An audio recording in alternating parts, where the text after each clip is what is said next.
Hello प्यारे बच्चों। JEE NEET से संबंधित भौतिकी में आज का हमारा जो अध्याय है, टॉपिक है, उसका नाम है सरल रेखा में गति। इसमें हम जेई नीट से संबंधित सरल रेखा में गति की जो विभिन्न समस्याएं हैं और उनसे संबंधित जो प्रश्न हैं उन्हें हल करना सीखेंगे। तो पहले हम सरल रेखा में गति की विभिन्न भौतिक राशियाँ या इसकी जो विभिन्न गतिविधियाँ हैं उनको समझेंगे। इसके अंतर्गत हम उस वस्तु का अध्ययन करेंगे जो एक सीधी सरल रेखा में गति करती है। Motion in a straight line JEE NEET की जो फिजिक्स है उसका एक बहुत ही महत्वपूर्ण टॉपिक है और इसमें कई प्रश्न पिछले कई वर्षों में पूछे गए हैं। तो हम आज इसका अध्ययन करते हैं जिससे परीक्षा में आने वाले प्रश्नों को हम आसानी से हल कर सकें। तो motion in a straight line अर्थात सरल रेखा में गति के भाग 1 का आज हम अध्ययन करेंगे। इस अध्याय में हम सर्वप्रथम देखेंगे कि जैसा कि नाम से ही हमें यहाँ पर स्पष्ट है कि हमें किसी वस्तु की गति का अध्ययन करना है। तो पहले हम देखेंगे कि किसी वस्तु की विराम अवस्था क्या होती है और उसकी गति अवस्था क्या होती है। फिर हम देखेंगे कि गतियाँ कितने प्रकार से हो सकती हैं। फिर वस्तु के द्वारा तय की गई दूरी किसे कहते हैं, विस्थापन क्या होता है, चाल किसे कहते हैं। उसके पश्चात हम देखेंगे वेग क्या होता है, चाल और वेग में अंतर कैसे निकाला जा सकता है, इनमें मुख्यतः अंतर क्या होते हैं। उसके पश्चात हम देखेंगे कि विभिन्न प्रकार की जो गतियाँ हैं या विभिन्न वस्तुओं की जो गतियाँ हैं उनका हम ग्राफीय निरूपण कैसे कर सकते हैं। गति में यदि परिवर्तन होते हैं तो उसमें जो त्वरण उत्पन्न होता है उसे हम कैसे ज्ञात कर सकते हैं। ये सारी चीज़ें आज हम इस अध्याय में देखने वाले हैं और समझने वाले हैं। तो बच्चों वीडियो को बड़े ध्यान से देखें ताकि आपको सरल रेखा में गति से संबंधित सभी अवधारणाएं बिल्कुल स्पष्ट हो सकें। तो सबसे पहले हम देखते हैं वस्तु की स्थिर अवस्था क्या होती है और वस्तु की गति अवस्था क्या होती है। Rest and motion. तो हमने बार बार सुना है वस्तु स्थिर है, वस्तु गति अवस्था में है, लेकिन ये अवधारणा होती क्या है, इसमें इसे कैसे पहचाना जाता है। तो वस्तु गति में कैसे होती है, वस्तु स्थिर अवस्था में कैसे होती है। तो आज हम इसका अध्ययन करते हैं और देखते हैं कि वस्तु की स्थिर अवस्था और गति अवस्था क्या होती है। चलिए बच्चों, अब हम प्रारंभ करते हैं अध्याय 3 सरल रेखा में गति, motion in a straight line. तो सबसे पहले हम देखते हैं वस्तु की विराम अवस्था क्या होती है, स्टेशनरी स्टेट किसे कहते हैं। तो जब कोई वस्तु अपने आसपास की सभी वस्तुओं के सापेक्ष स्थिर रहती है, अर्थात वस्तु समय के साथ अपनी स्थिति को बदलती नहीं है, तो उसकी इस अवस्था को स्थिर अवस्था या विराम अवस्था कहते हैं। जैसे कि रुकी हुई कार या प्लेटफॉर्म पर खड़ी हुई रेलगाड़ी। लेकिन यहाँ यह बताना ज़रूरी है कि हमारे पास कोई भी ऐसी वस्तु नहीं होती है जो पूर्णतः विराम अवस्था में हो। उसका कारण यह है कि ब्रह्मांड का कोई भी पिंड स्थिर अवस्था में नहीं है, हर पिंड गतिमान अवस्था में।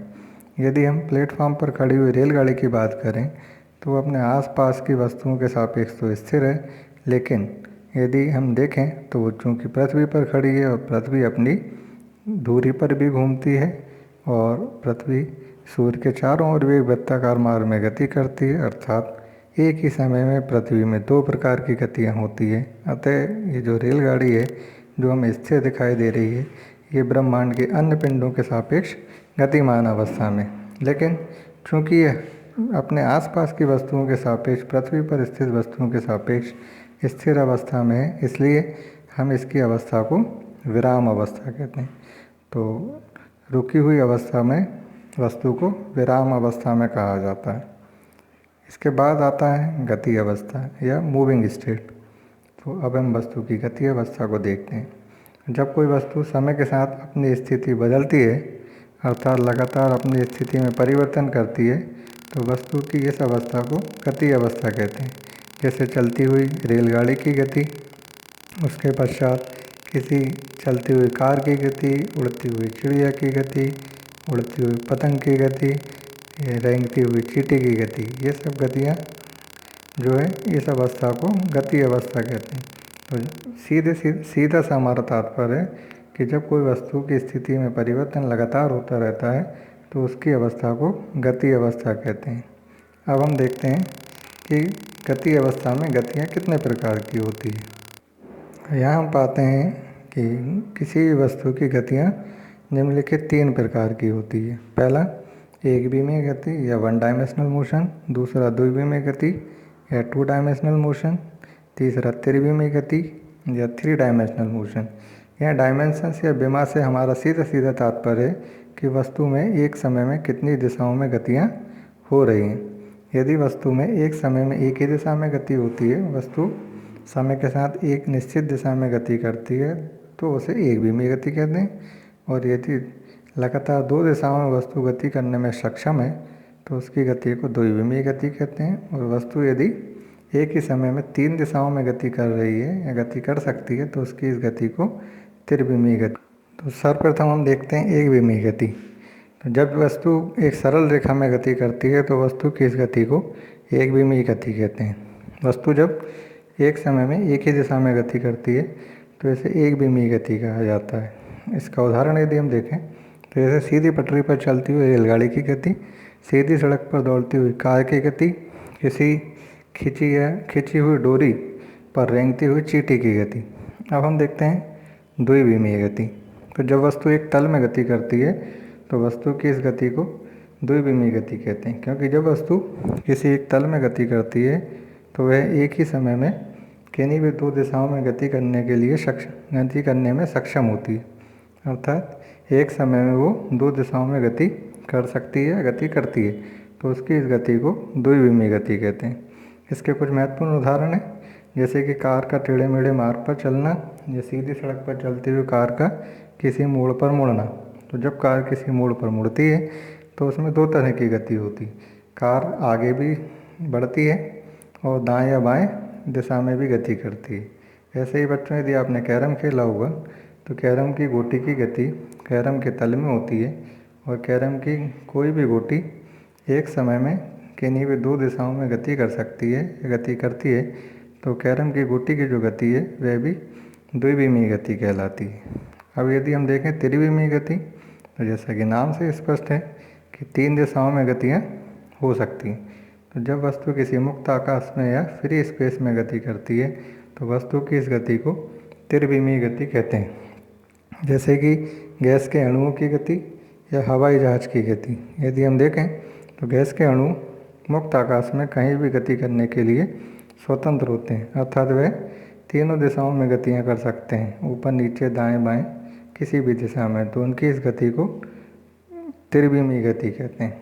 ऐसे ही यदि हम मुक्त आकाश में उड़ते हुए हवाई जहाज की गति पर बात करें तो मुक्त आकाश में उड़ते हुए हवाई जहाज की जो गति है वह भी एक त्रिविमीय गति का उदाहरण होता है। ऐसे ही उड़ती हुई चिड़िया की गति या उड़ती हुई पतंग की गति भी त्रिविमीय गति के उदाहरण हैं। तो चलिए आइए अब हम देखते हैं दूरी और विस्थापन।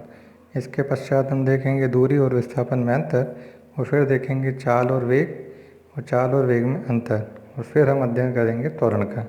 तो सबसे पहले हम देखते हैं दूरी और विस्थापन।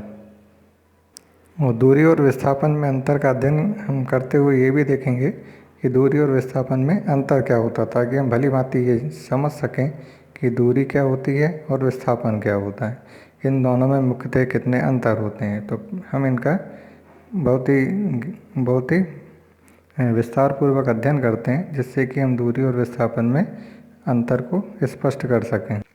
तो चलिए देखते हैं हम दूरी तथा विस्थापन में क्या अंतर होता है। तो सबसे पहले हम देखते हैं दूरी। इसे इंग्लिश में कहा जाता है डिस्टेंस। तो यह किसी समय में वस्तु द्वारा तय किए गए मार्ग की लंबाई के बराबर होती है, अर्थात इसे वस्तु द्वारा तय किए गए मार्ग की लंबाई के द्वारा प्राप्त किया जाता है। तो वस्तु किसी निश्चित समय में एक बिंदु से दूसरे बिंदु पर जब गति करती है और हम एक बिंदु से दूसरे बिंदु तक जाने में उसके मार्ग की लंबाई को यदि ज्ञात करते हैं तो वह वस्तु की दूरी के बराबर होती है। इसी में हम देखते हैं कि जो दूरी है, किसी वस्तु द्वारा तय की गई दूरी है, यह अदिश राशि होती है। इसमें दिशा का कोई भी महत्व नहीं होता है, इसमें केवल हमें परिमाण की आवश्यकता होती है। दूरी एक ऐसी राशि है जिसका परिमाण बताने से ही इसका अर्थ पूर्ण हो जाता है। यह वस्तु द्वारा तय किए गए मार्ग पर निर्भर करती है, अर्थात जब वस्तु छोटे मार्ग के द्वारा एक बिंदु से या एक स्थान से दूसरे स्थान पर जाती है तो उसके द्वारा तय की गई दूरी कम होती है। लेकिन जब वस्तु किसी बड़े मार्ग के द्वारा उसी बिंदु से किसी दूसरे बिंदु तक जाने में जो मार्ग तय करती है उसकी लंबाई यदि अधिक होती है तो वस्तु के द्वारा तय की गई दूरी भी हमेशा अधिक होती है। तो बिल्कुल स्पष्ट हमें समझ में आ रहा है कि वस्तु के द्वारा तय किए गए मार्ग की लंबाई यदि ज़्यादा होती है तो वस्तु की द्वारा तय की गई दूरी अधिक होती है, तथा जब वस्तु के द्वारा तय किए गए मार्ग की लंबाई कम होती है तो वस्तु के द्वारा तय की गई दूरी भी कम होती है। यहाँ महत्वपूर्ण बात यह है कि दूरी हमेशा धनात्मक होती है, अर्थात दूरी एक धनात्मक राशि होती है। दूरी विस्थापन से बड़ी या उसके बराबर हो सकती है। तो अभी हम इसके आगे विस्थापन भी देखेंगे, लेकिन यह भी जानना आवश्यक है कि दूरी हमेशा विस्थापन से बड़ी होगी, अर्थात किसी वस्तु के विस्थापन का मान हमेशा दूरी के मान से कम होता है। हाँ, ये हो सकता है कि दूरी जो है वो विस्थापन के बराबर हो। विस्थापन शून्य होने पर भी दूरी का शून्य होना आवश्यक नहीं है। तो कई स्थितियों में ये देखा जाता है कि वस्तु का विस्थापन तो शून्य होता है लेकिन उसके द्वारा तय की गई दूरी शून्य नहीं होती है। तो ये हैं दूरी के कुछ महत्वपूर्ण बिंदु जिन्हें हमें याद रखना है ताकि हम अपने दूरी से संबंधित समस्याओं को आसानी से हल कर सकें। तो पहला तो मार्ग की लंबाई, दूसरा अदिश राशि है, तीसरा यह मार्ग पर निर्भर करती है, चौथा ये हमेशा धनात्मक होती है। उसके बाद यदि हम देखें तो विस्थापन से यदि हम इसकी तुलना करें तो विस्थापन से ये हमेशा बड़ी होती है और हाँ उसके बराबर हो सकती है। लेकिन किन्हीं स्थितियों में, कुछ विशेष स्थितियों में किसी वस्तु का विस्थापन तो शून्य हो सकता है लेकिन उसकी दूरी शून्य हो ऐसा आवश्यक नहीं। तो ये है दूरी। अब हम देखते हैं विस्थापन। विस्थापन अर्थात डिस्प्लेसमेंट, इसे इंग्लिश में डिस्प्लेसमेंट कहा जाता है। तो यदि हम देखें तो किसी निश्चित समय में वस्तु द्वारा एक निश्चित दिशा में, बच्चों ध्यान दीजिए, किसी वस्तु द्वारा एक निश्चित दिशा में तय की गई दूरी के बराबर होती है। तो दूरी की गणना जब हम करते हैं तो दिशा की आवश्यकता नहीं होती है, लेकिन जब हम विस्थापन की गणना करते हैं तो हमें इस बात की भी आवश्यकता होती है कि यह जो दूरी तय की गई है किस दिशा में तय की गई। हाँ, तो किसी समय में वस्तु द्वारा एक निश्चित दिशा में तय की गई दूरी के बराबर होती है। अब चूँकि हम यहाँ पर जो दूरी की गणना कर रहे हैं, विस्थापन की गणना कर रहे हैं, वो एक निश्चित दिशा में कर रहे हैं, तो स्वाभाविक है कि यह एक सदिश राशि है। अर्थात हमें किसी वस्तु के विस्थापन को व्यक्त करने के लिए, इसके पूर्ण रूप से व्यक्त करने के लिए इसके परिमाण तथा दिशा दोनों की आवश्यकता होती है। अर्थात हमें इसका परिमाण की भी आवश्यकता होगी और इसकी दिशा की भी आवश्यकता होगी। तो यह एक सदिश राशि, यह वस्तु द्वारा तय किए गए मार्ग पर निर्भर नहीं करती है बल्कि प्रारंभिक और अंतिम स्थिति पर निर्भर करती है। तो ये भी एक महत्वपूर्ण बिंदु है कि वस्तु द्वारा तय किए गए मार्ग पर विस्थापन निर्भर नहीं करता है, बस इस बात पर निर्भर करता है कि वस्तु ने अपनी स्थिति को परिवर्तित करना किस बिंदु से प्रारंभ किया है और किस बिंदु पर समाप्त किया है। अर्थात वस्तु की प्रारंभिक और अंतिम स्थिति पर निर्भर करती है। अभी हमने इसके पूर्व देखा था कि दूरी हमेशा धनात्मक होती है, लेकिन यदि हम विस्थापन के बारे में बात करें तो विस्थापन धनात्मक भी हो सकता है, ऋणात्मक भी हो सकता है या शून्य भी हो सकता है। अर्थात ये विस्थापन धनात्मक, ऋणात्मक अथवा शून्य कुछ भी हो सकता है। विस्थापन हमेशा दूरी से छोटा होता है या दूरी के बराबर हो सकता है। तो इसके पूर्व हमने दूरी में देखा था कि दूरी विस्थापन से बड़ी होती है, तो यहाँ पर विस्थापन का मान हमेशा दूरी से छोटा होगा या दूरी के बराबर हो सकता है।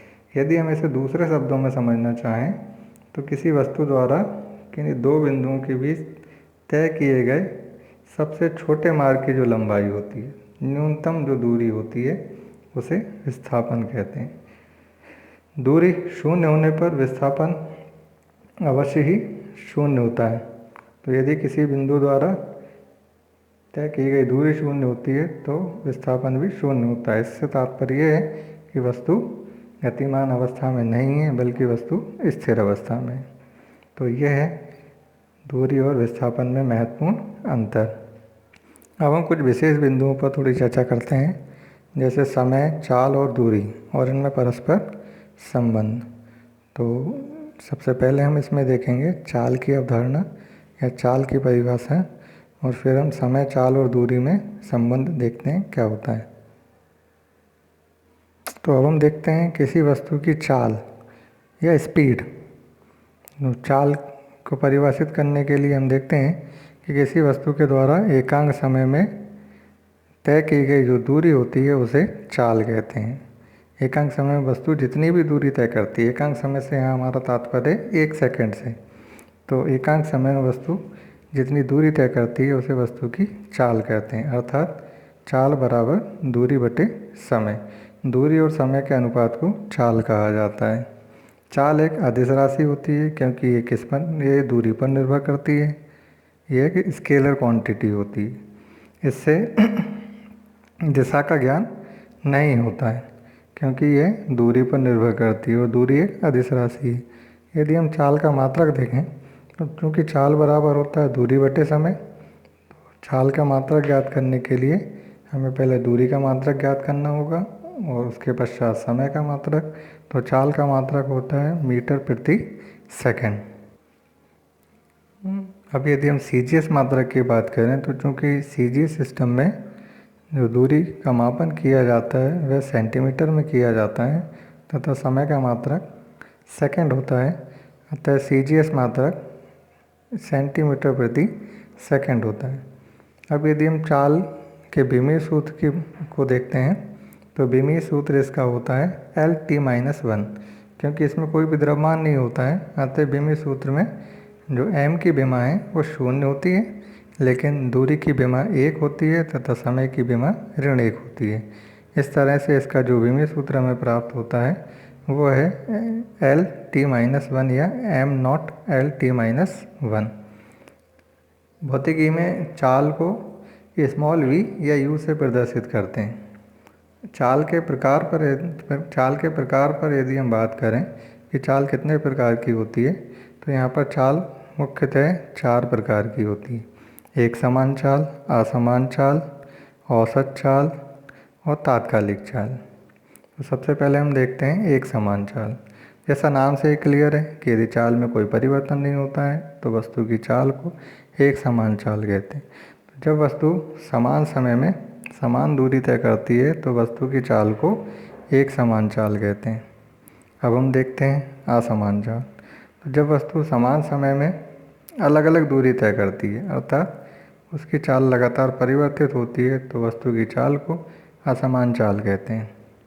इसी प्रकार यदि हम औसत चाल के बारे में बात करें तो वस्तु द्वारा तय की गई कुल दूरी व दूरी तय करने में लगे कुल समय के अनुपात को औसत चाल कहते हैं। यदि वस्तु अलग अलग समय में अलग अलग दूरियां तय करती है तो हम सभी दूरी का औसत निकाल लें और फिर उसे भाग दे दें उन सभी दूरियों को तय किए गए कुल समय से, तो हमें वस्तु की औसत चाल प्राप्त हो जाती है। अब हम देखते हैं वस्तु की तात्कालिक चाल। कि किसी निश्चित क्षण पर वस्तु की चाल को तात्कालिक चाल कहते हैं। तो तात्कालिक चाल या इंस्टेंटेनियस स्पीड से हमारा तात्पर्य है कि हम वस्तु की यात्रा के दौरान, जब वस्तु ने अपनी यात्रा प्रारंभ की तथा किसी बिंदु पर समाप्त की, तो उस यात्रा के दौरान किसी विशेष समय पर यदि हम वस्तु की चाल को ज्ञात करते हैं तो उसे तात्कालिक चाल या इंस्टेंटेनियस स्पीड कहा जाता है। तो परिभाषा यदि हम इसकी देखें तो किसी निश्चित क्षण पर वस्तु की चाल को तात्कालिक चाल कहते हैं और चूंकि एक सूक्ष्म समय अंतराल पर निकाली जाती है तो यहाँ समय अंतराल को डेल्टा टी से व्यक्त किया जाता है। तो यदि डेल्टा टी समय अंतराल में वस्तु के द्वारा तय की गई एक सूक्ष्म दूरी डेल एस है तो तात्कालिक चाल del S upon del T से व्यक्त की जाती है। अर्थात किसी निश्चित समय अंतराल में तय की गई सूक्ष्म दूरी तथा उस निश्चित समय के अंतराल के अनुपात को तात्कालिक चाल या इंस्टेंटेनियस स्पीड कहा जाता है। यदि हम तात्कालिक चाल को भलीभांति समझना चाहते हैं तो हमने अधिकतर वाहनों में एक मीटर लगा देखा होगा। उस मीटर में हमें वाहन की स्पीड दिखाई जाती है या वाहन की कितनी गति है वो दिखाई जाती है। तो वाहनों में लगा जो स्पीडोमीटर होता है वह हमेशा वाहन की तात्कालिक चाल बताता है। ये एक महत्वपूर्ण बिंदु है कि वाहन में लगा स्पीडोमीटर वाहन की तात्कालिक चाल बताता है, वह औसत चाल बताने में सक्षम नहीं होता है। अब यदि हम किसी वस्तु के वेग को परिभाषित करते हैं तो वेग एक महत्वपूर्ण बिंदु है यहाँ पर, जिसे वेलोसिटी कहा जाता है। और किसी वस्तु द्वारा एक निश्चित दिशा में एकांक समय में, या एकांक समय से हमारा तात्पर्य 1 सेकंड से होता है, तो एकांक समय में या 1 सेकंड में तय की गई दूरी को वस्तु का वेग कहते हैं। यदि वस्तु की प्रारंभिक स्थिति मान लें हम किसी बिंदु पर x1 है तथा उसी वस्तु की t समय पश्चात जो स्थिति है वो परिवर्तित होकर x2 हो जाती है, तब वस्तु का t समय में विस्थापन यदि हम देखें तो प्रारंभिक स्थिति तथा अंतिम स्थिति के अंतर अर्थात x2 माइनस x1 के बराबर होगा। अब यदि हम यहाँ पर वेग की बात करें तो वेग बराबर विस्थापन बटे समय होता है। अब अभी हमने ज्ञात किया है कि वस्तु की प्रारंभिक स्थिति x1 पर थी, t समय पश्चात उसकी स्थिति x2 हुई थी, तो x1 से x2 तक का जो विस्थापन है वह x2 माइनस x1 है, और x1 से x2 तक पहुंचने में उसने जो समय लिया है वह t है। तो यहाँ पर किसी वस्तु के वेग को विस्थापन बटे समय अर्थात x2 माइनस x1 बटे डिवाइडेड बाई t से व्यक्त किया जाता है। इसे भी v से या u से व्यक्त किया जाता है। वेग एक सदिश राशि होती है क्योंकि ये विस्थापन पर निर्भर करती है, और विस्थापन एक सदिश राशि है, अतः वेग भी एक सदिश राशि होगा। अब यदि हम इसके SI मात्रक को ज्ञात करना चाहते हैं तो हमें विस्थापन का मात्रक पता होना चाहिए। तो विस्थापन का SI मात्रक मीटर होता है तथा समय अंतराल का SI मात्रक सेकंड होता है। अतः वेग का जो मात्रक है वो मीटर प्रति सेकंड या MS इनवर्स होता है। हम यदि वेग के विमीय सूत्र को ज्ञात करना चाहते हैं तो चूँकि इसमें कोई भी द्रव्यमान नहीं होता है, वेग द्रव्यमान पर निर्भर नहीं करता है, केवल विस्थापन और समय पर निर्भर करता है। तो द्रव्यमान की विमा यहाँ 0 होती है, विस्थापन की विमा 1 होती है तथा समय की विमा -1 होती है। इस प्रकार से हमें इसका विमीय सूत्र m0L/t-1 प्राप्त होता है। जैसा कि पहले ही बताया है हमने कि इस वेग को v या u से व्यक्त किया जाता है, लेकिन चूंकि ये एक सदिश राशि है तो इसमें v या u के ऊपर एक एरो का मार्क लगाया जाता है, जिससे हमें ये पता चले कि ये सदिश राशि होती है। तो वेग एक सदिश राशि है, ये एक महत्वपूर्ण बिंदु है, हमें इसका मात्रक और इसका विमीय सूत्र पता होना चाहिए। अब हम देखते हैं एक समान वेग या यूनिफॉर्म वेलोसिटी। तो यदि वस्तु एक ही दिशा में एक सरल रेखा में समान समय में समान दूरी तय करती है तो वस्तु का वेग एक समान वेग कहलाता है। तो वस्तु जब समान समय में समान दूरी तय करती है, उसके वेग में कोई परिवर्तन नहीं होता है, तो उसके वेग को एक समान वेग कहते हैं। अब यदि हम औसत वेग के बारे में बात करें तो औसत वेग अर्थात एवरेज वेलोसिटी, यदि एक ही दिशा में चलती हुई वस्तु का जो वेग है वो समय के साथ बदलता रहता है, वस्तु एक ही समान वेग से गति न कर वस्तु के वेग में लगातार समय के साथ परिवर्तन होते हैं, तो वस्तु के विस्थापन व समय अंतराल के अनुपात को वस्तु का औसत वेग कहते हैं।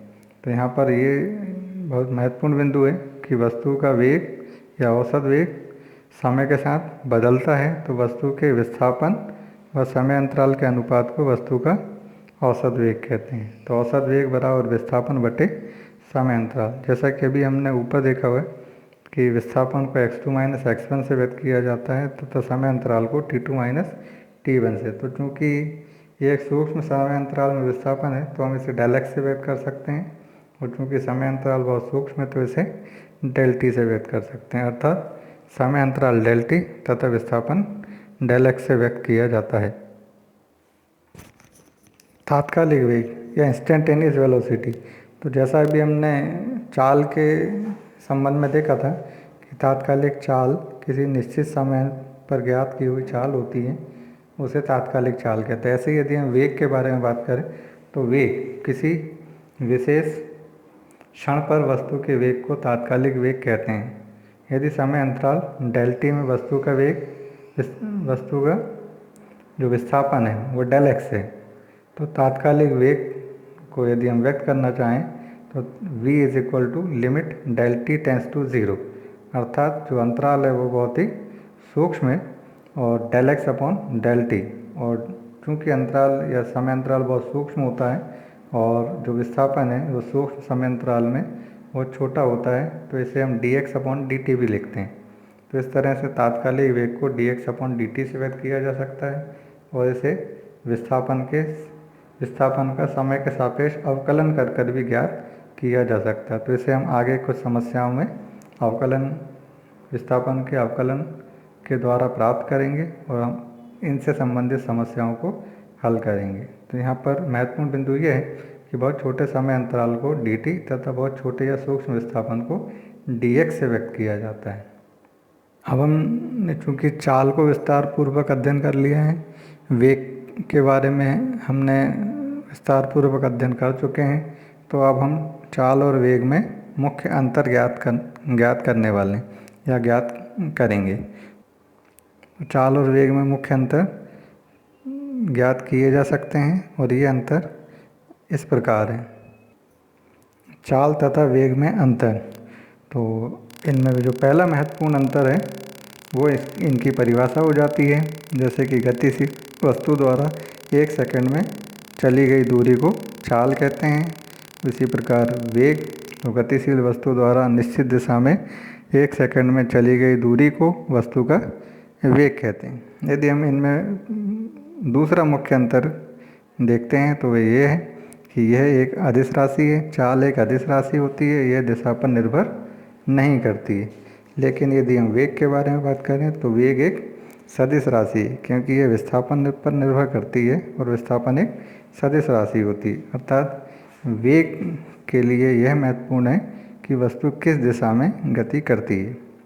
इनमें तीसरा महत्वपूर्ण अंतर है कि चाल धनात्मक अथवा शून्य हो सकती है। चाल धनात्मक अथवा शून्य हो सकती है, लेकिन यदि हम वेग को देखते हैं तो वेग धनात्मक, ऋणात्मक अथवा शून्य कुछ भी हो सकता है। तो महत्वपूर्ण अंतर ये है कि चाल ऋणात्मक नहीं होगी, लेकिन वेग ऋणात्मक, धनात्मक या शून्य कुछ भी हो सकता है। तो ये इनमें महत्वपूर्ण 3 अंतर हैं। हाँ, तो अब हम त्वरण तथा मंदन को परिभाषित करते हैं। तो सर्वप्रथम हम त्वरण को परिभाषित करते हैं। त्वरण अर्थात एक्सीलरेशन, इसे स्मॉल a से व्यक्त किया जाता है, और इसके चूँकि एक सदिश राशि है तो इसे स्मॉल a के ऊपर एरो लगा कर व्यक्त किया जाता है। तो यदि समय के साथ वस्तु के वेग में परिवर्तन होता है तो समय के साथ वस्तु के वेग में परिवर्तन की दर, अर्थात एकांक समय में वेग में होने वाले परिवर्तन को वस्तु का त्वरण कहते हैं। अर्थात एकांक समय से हमारा पुनः तात्पर्य है 1 सेकंड वस्तु के वेग में होने वाले परिवर्तन को त्वरण कहते हैं। इसे सदिश a से व्यक्त करते हैं। यदि हम त्वरण के सूत्र को देखते हैं तो त्वरण बराबर वेग में परिवर्तन डिवाइडेड बाई समय अंतराल।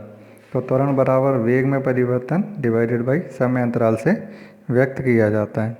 तो वस्तु के एकांक समय में वेग में होने वाली परिवर्तन का यदि हमें मापन करना है तो उसे त्वरण कहा जाता है। यह एक सदिश राशि होती है। यदि समय t1 पर वस्तु का वेग v1 है तथा समय t2 पर वस्तु का वेग v2 है, तो वस्तु के वेग में परिवर्तन v2 माइनस v1 होगा तथा समय अंतराल t2 माइनस t1 से व्यक्त किया जाएगा। अतः परिभाषा अनुसार किसी वस्तु के त्वरण को v2 minus v1 divided by t2 minus t1 से व्यक्त किया जाता है। और चूँकि v2 माइनस v1 मीन्स समय अंतराल t2 माइनस t1 में वेग में होने वाला परिवर्तन है, अतः वेग में होने वाले परिवर्तन को dv से व्यक्त किया जा सकता है तथा समय अंतराल को डेल t से व्यक्त किया जाता है। अतः त्वरण को del v upon del t से व्यक्त किया जाता है। अब यदि हम देखें कि त्वरण धनात्मक कब होगा, त्वरण ऋणात्मक कब होगा, त्वरण शून्य कब होगा, तो पहली स्थिति में हम देखते हैं कि यदि वस्तु का वेग समय के साथ बढ़ता है, समय के साथ बढ़ने से हमारा तात्पर्य है कि प्रारंभ में वस्तु का वेग कम था तथा किसी समय पश्चात वस्तु का वेग बढ़कर अधिक हो जाता है, तो अंतिम वेग अधिक और प्रारंभिक वेग यदि कम है तो हमें स्पष्ट है कि वेग में जो परिवर्तन है वो धनात्मक होगा, अर्थात v2 माइनस v1 धनात्मक होगा, तो स्पष्ट है कि त्वरण का मान चूँकि v2 माइनस v1 पर निर्भर करता है, अतः त्वरण भी धनात्मक होगा। तो यहाँ पर धनात्मक त्वरण वस्तु के वेग बढ़ने पर हमें प्राप्त होता है। अब दूसरी स्थिति में यदि हम देखें तो यदि वस्तु का वेग समय के साथ घटता है, अर्थात प्रारंभिक वेग अधिक होता है तथा अंतिम वेग प्रारंभिक वेग की तुलना में कम होता है, या वस्तु के वेग में कमी होती है, तो चूँकि वेग में परिवर्तन v2 माइनस v1 होता है और यहाँ पर हमें मालूम है या ज्ञात है कि v2 का मान v1 की तुलना में कम है या v1 से छोटा है, तो v2 माइनस v1 का मान ऋणात्मक होगा। अतः यदि हम वस्तु के त्वरण की गणना करते हैं तो वस्तु का त्वरण भी ऋणात्मक होगा, जिसे ऋणात्मक त्वरण या मंदन कहा जाता है। मंदन को इंग्लिश में रिटार्डेशन कहते हैं। तो यहाँ पर त्वरण शब्द का उपयोग न कर मंदन शब्द का उपयोग किया जाता है। तो यदि हम इन दोनों उदाहरण को देखें तो जब किसी कार के एक्सीलरेटर को प्रेस कर उसकी गति को बढ़ाया जाता है तो उसमें धनात्मक त्वरण उत्पन्न होता है, तथा जब तेज़ भागते हुए कार में उसके ब्रेक को लगाया जाता है तो वस्तु की गति धीरे धीरे कम होने लगती है, तो वस्तु में कार में उत्पन्न त्वरण को मंदन कहा जाता है। इसी प्रकार यदि हम किसी वस्तु को ऊर्ध्वाधर ऊपर की ओर उछाल दें तो वस्तु जैसे जैसे ऊपर जाती है उसका वेग लगातार कम होता जाता है, तो उसकी गति को मंदित गति कहा जाता है, तो उसमें जो त्वरण उत्पन्न होता है उसे मंदन कहते हैं। लेकिन वही वस्तु जब अधिकतम ऊंचाई को प्राप्त करने के बाद पृथ्वी के तल पर वापस आती है तो उसका वेग लगातार बढ़ता जाता है और लगातार वेग बढ़ने के कारण उसकी इस गति को त्वरित गति है, उसके त्वरण को धनात्मक कहा जाता है। तो त्वरण धनात्मक भी हो सकता है, ऋणात्मक भी हो सकता है। त्वरण एक सदिश राशि है। त्वरण एक सदिश राशि है, अर्थात इसे व्यक्त करने के लिए इसके परिमाण तथा दिशा दोनों की आवश्यकता होती है।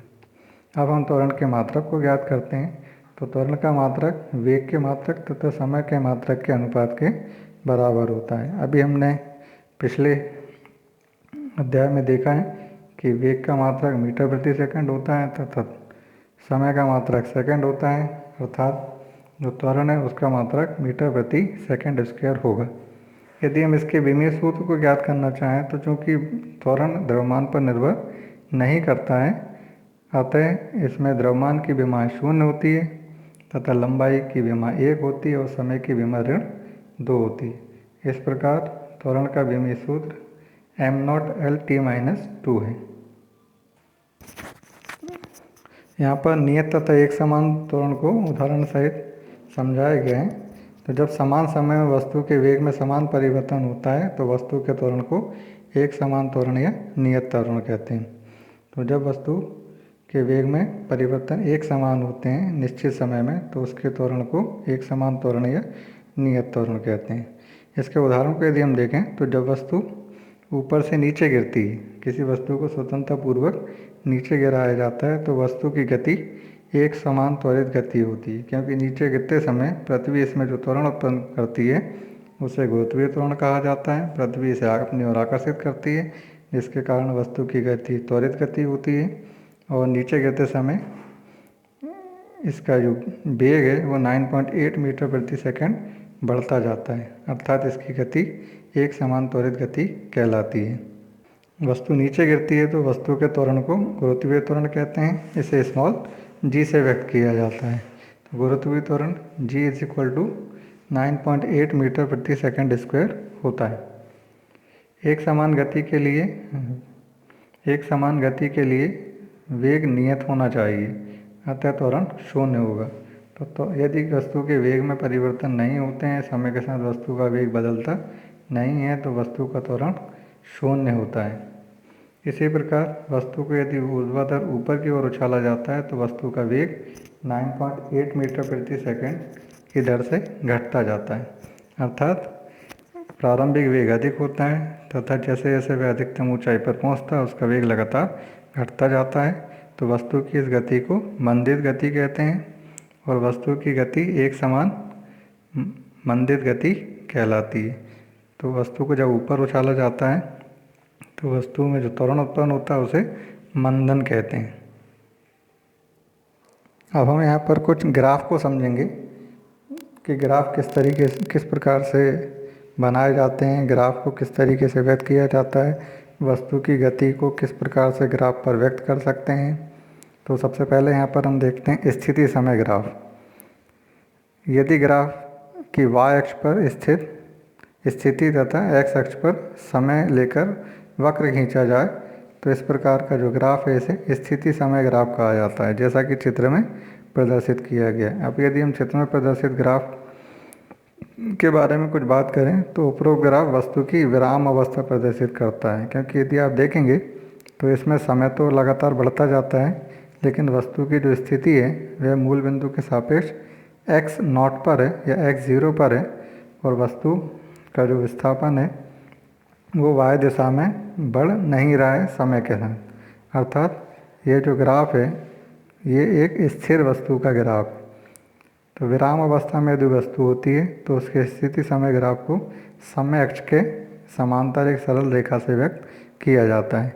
एक समान गति का स्थिति समय ग्राफ। अब यदि हम देखते हैं तो यदि वस्तु की गति समय के साथ नियत रहती है, वस्तु की गति समय के साथ नियत होने से हमारा तात्पर्य है कि वस्तु का जो त्वरण है वो शून्य होता है और वस्तु का वेग नियत रहता है, तो गति एक समान गति कहलाती है।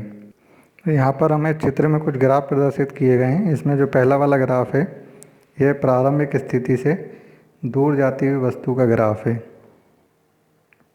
इसमें दूसरा वाला जो ग्राफ है यह प्रारंभिक स्थिति की ओर आती हुई वस्तु का ग्राफ है। यदि हम देखें तो वस्तु का प्रारंभिक समय t=0 पर जो विस्थापन है वो अधिकतम था, तथा जैसे जैसे समय बढ़ता जाता है वस्तु x अक्ष की ओर उसका ग्राफ का झुकाव बढ़ता जाता है, अर्थात वस्तु अपनी प्रारंभिक अवस्था की ओर वापस आती है। अतः प्रारंभिक स्थिति की ओर आती हुई वस्तु को इस दूसरे ग्राफ से प्रदर्शित किया जा सकता है।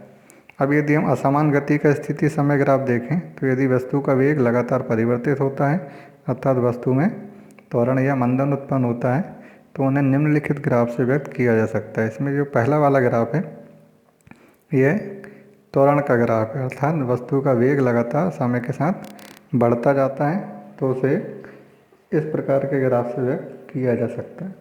ऐसे ही यदि वस्तु का वेग लगातार घटता है, अर्थात उसके वेग में परिवर्तन लगातार कम होते जाते हैं, वेग प्रारंभिक वेग से कम होता जाता है, तो इसे मंदित गति कहते हैं और मंदित गति के ग्राफ को इस दूसरे ग्राफ के द्वारा व्यक्त किया जा सकता है। तो पहला ग्राफ नियत त्वरण का ग्राफ है तथा दूसरा नियत मंदन का ग्राफ है। अब हम यहाँ पर एक बहुत ही महत्वपूर्ण बिंदु पर बात करने वाले हैं, बहुत ही महत्वपूर्ण बिंदु को समझने वाले हैं कि किसी वस्तु का यदि स्थिति समय ग्राफ हमारे समक्ष हो, हमें उसका स्थिति समय ग्राफ पता हो, तो हम वस्तु के वेग को किस प्रकार से ज्ञात कर सकते हैं। तो यहाँ पर देखते हैं स्थिति समय ग्राफ से वेग का परिकलन। तो वेग यहाँ पर v से व्यक्त किया जाता है और वेग बराबर हम भली भांति जानते हैं विस्थापन बटे समय।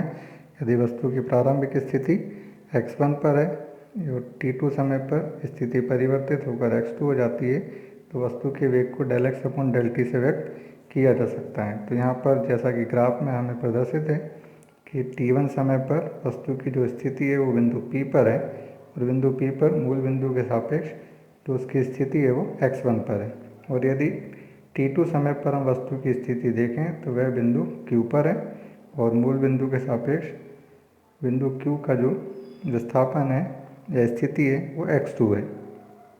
अब ज्यामिति के द्वारा यदि हम दी गई सरल रेखा PQ का ढाल ज्ञात करना चाहते हैं तो हमें tan थीटा का मान ज्ञात करना होगा, क्योंकि किसी सरल रेखा का ढाल जिसे प्रवणता भी कहा जाता है उसे tan थीटा से व्यक्त किया जाता है, अर्थात tan थीटा बराबर लंब बटे आधार होता है। तो यहाँ पर हमारे पास जो त्रिभुज है उसमें लंब QR है तथा आधार है RP है। अतः सरल रेखा का ढाल ज्ञात करने के लिए tan थीटा QR/RP से व्यक्त किया जा सकता है। लेकिन यदि हम चित्र में देखें तो यहाँ स्पष्ट दिखाई देता है कि क्यू आर का मान x2 माइनस x1 है तथा आर पी का मान t2 माइनस t1 है। यदि हम इन दोनों मान को tan थीटा के मान में रख देते हैं तो हमें प्राप्त होगा tan theta is equal to x2 minus x1 divided by t2 minus t1। और ये स्पष्ट प्रतीत होता है कि ये दिए गए वक्र पी क्यू का ढाल है। अतः इससे निष्कर्ष निकलता है कि किसी स्थिति समय वक्र का ढाल वस्तु के वेग को व्यक्त करता है। अब यदि वस्तु का जो हमारे पास स्थिति समय वक्र है उसका ढाल अधिक है तो इसका तात्पर्य है कि वस्तु का वेग अधिक होगा। यदि ढाल कम है तो वस्तु का वेग कम होगा। यदि वक्र दी गई x अक्ष के अनुदिश या समय अक्ष के अनुदिश समांतर है तो वस्तु विराम अवस्था में होती है। तो यदि सरल रेखा OQ का ढाल अधिक अर्थात झुकाव कोण अधिक होता है तो वस्तु का वेग अधिक होगा। यदि झुकाव कोण कम होता है तो वस्तु का वेग कम होगा। यदि ढाल ऋणात्मक होता है तो वेग भी ऋणात्मक होगा। और सरल रेखा स्थिति अक्ष के समांतर है अर्थात यदि दिए गए ग्राफ में थीटा का मान 90 डिग्री है तब ढाल tan 90 is equal to infinity, जो कि असंभव है। तो यहाँ पर महत्वपूर्ण बिंदु ये है कि यदि हमें किसी वस्तु के स्थिति समय ग्राफ दिए गए हैं तो हम उसके ढाल को ज्ञात कर उसके वेग की गणना कर सकते हैं। तो ये जेईई और नीट के लिए महत्वपूर्ण बिंदु है क्योंकि हमें कुछ प्रश्न किसी वस्तु के स्थिति समय ग्राफ से हल करने को मिलेंगे। तो वहाँ पर इस बात का ध्यान रखा जाए कि दिए गए ग्राफ में वस्तु के ढाल से हम वस्तु के वेग की गणना आसानी से कर सकते हैं। ऐसे ही यदि हम वेग समय ग्राफ को समझें तो वेग समय ग्राफ वेग और समय के बीच में खींचा गया ग्राफ होता है। यदि हमें किसी वस्तु का वेग पता हो और ये पता हो कि समय के अनुसार वह किस प्रकार से परिवर्तित हो रहा है तो उसे वस्तु का वेग समय ग्राफ कहते हैं। यदि वेग धनात्मक होता है तो सरल रेखा अक्ष के ऊपर प्राप्त होगी जैसा कि हमें चित्र में प्रदर्शित है। और यदि वेग ऋणात्मक होता है तो सरल रेखा समय अक्ष के नीचे प्राप्त होगी जैसा कि हमें दिए गए चित्र में प्रदर्शित हो रहा है। तो आज सरल रेखीय गति में हमने कुछ महत्वपूर्ण राशियों के बारे में जाना और अब हम इसके आगे की चीज़ें अगले भाग में देखेंगे। तो आप अच्छे से इसका अध्ययन करें और दिए गए नोट्स अपनी कॉपी में लिखें और अपनी समस्याओं का हल अपने विद्यालय के संबंधित टीचर से कराएं। धन्यवाद।